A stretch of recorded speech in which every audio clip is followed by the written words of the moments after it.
Bienvenue dans Feu de connaissance, le podcast qui éclaire les arcanes de la connaissance administrative à travers l'actualité. Gabriel Attal a été nommé Premier ministre par Emmanuel Macron ce mardi et s'est installé à Matignon à la place d'Elisabeth Borne. Avant lui, Jean Castex ou encore Édouard Philippe sont passés rue de Varennes. Feu de connaissance s'est posé la question, à quoi sert le Premier ministre dans notre pays ? C'est la Constitution du 4 octobre 1958 qui réglemente le rôle du Premier ministre. Il est nommé par le Président de la République et réside officiellement à l'hôtel de Matignon, où se situe son bureau et son cabinet.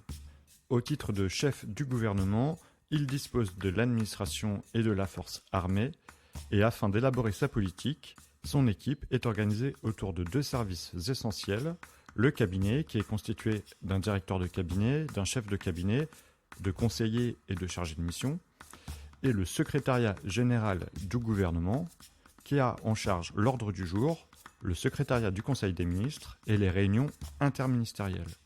Ce secrétariat veille à la publication des textes législatifs et réglementaires. Il assure les relations entre le gouvernement et le Parlement.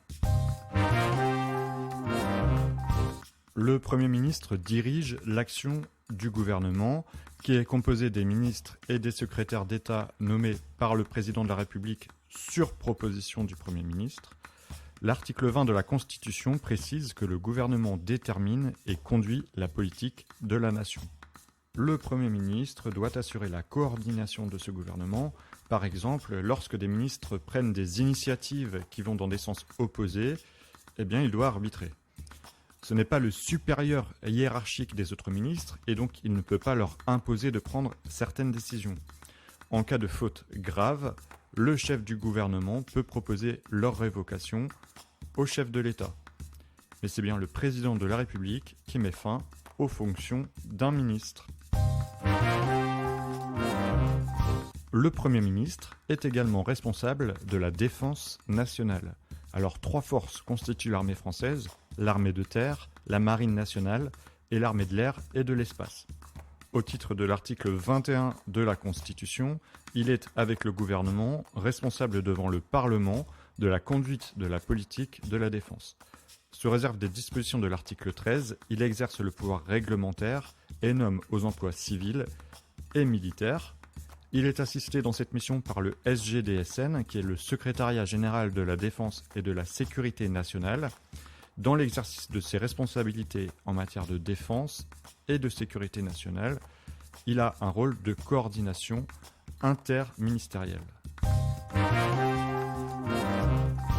Le Premier ministre assure l'exécution des lois et il exerce le pouvoir réglementaire. Alors tout d'abord, il est à l'initiative de certaines lois.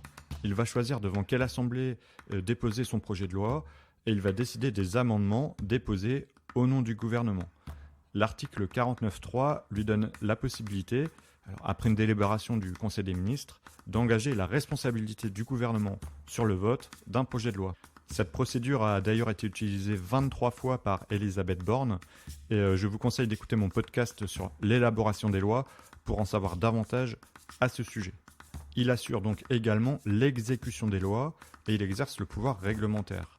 L'article 20 de la Constitution indique que le gouvernement est responsable devant le Parlement. Seul un vote émis par l'Assemblée nationale peut entraîner sa démission et celle du Premier ministre.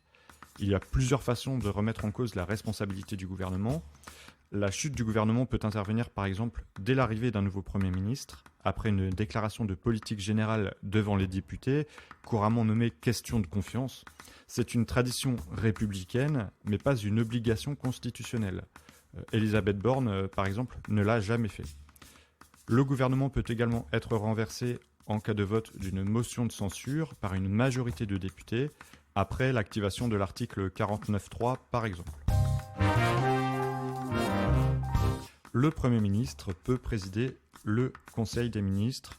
Alors en France, le Conseil se réunit sous la présidence du Président de la République, mais en cas d'empêchement de ce dernier, il peut se tenir exceptionnellement sous celle du Premier ministre, par délégation express et avec un ordre du jour déterminé en collaboration avec le Président. Ce Conseil des ministres a pour rôle de discuter et d'adopter certains des actes principaux du pouvoir exécutif, comme le dépôt des projets de loi du gouvernement ou la nomination de hauts fonctionnaires et officiers militaires.